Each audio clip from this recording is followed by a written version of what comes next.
So we discussed about how there was a lot of discovery in the late 1800s, early 1900s.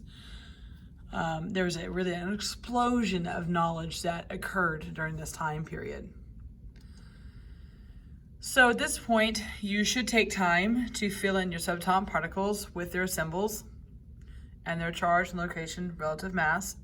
This is also in your notes as well, just like before. And hopefully you got this done on Wednesday. So when you get this all filled in, it should look just like the slide behind it. And I have my particles, electrons, protons, neutrons.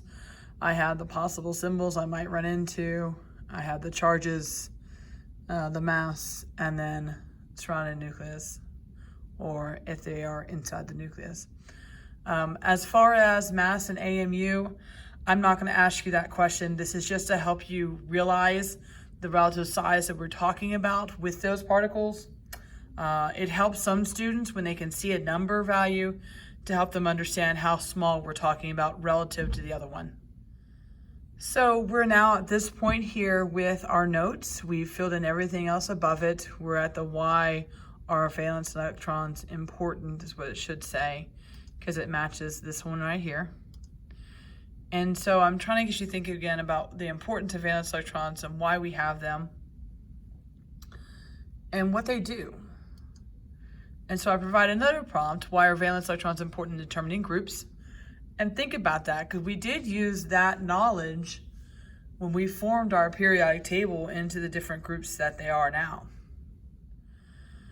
So you're working on this part of your notes here, valence electrons, why they're important, how they determine groups. And now we're here at the marking up at the periodic table with the valence electrons. And then we're going to mark up with the charges. Now, I've built something for you in your PowerPoint, and you have to work off of this level here. If you're doing presentation mode, you won't be able to move these around. Oh, but I did, nope. Okay. And this is a clickable again. So what we're gonna do is, you are gonna take time and you're gonna move these over the groups that they belong on, okay? And I don't wanna provide those answers for you yet, but move these to where they belong, position them, and then check yourselves. And if you have that correct, then mark up your periodic table.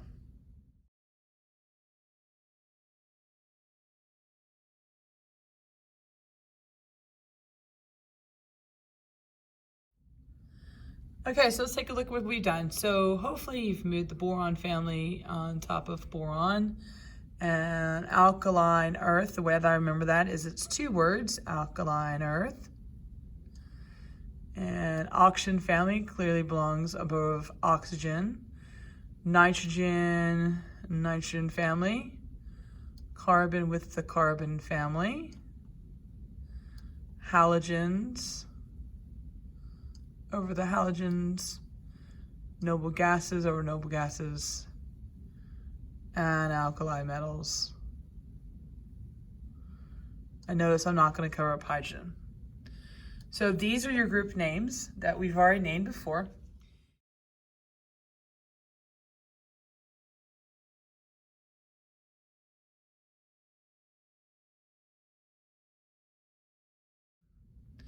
So these are your group names that we've already named before.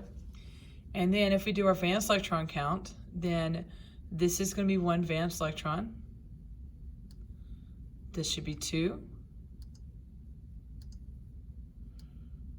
This, if I can grab it, is 3. And carbon has 4 valence electrons. And nitrogen has 5. And carbon has 6. Halogens have 7. There we go. And noble gases, with the exception of helium, have 8.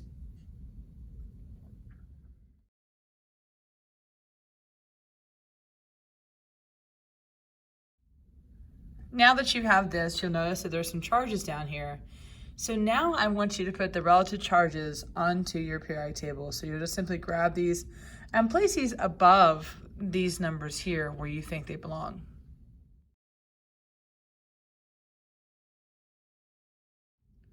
So let's check yourself on that.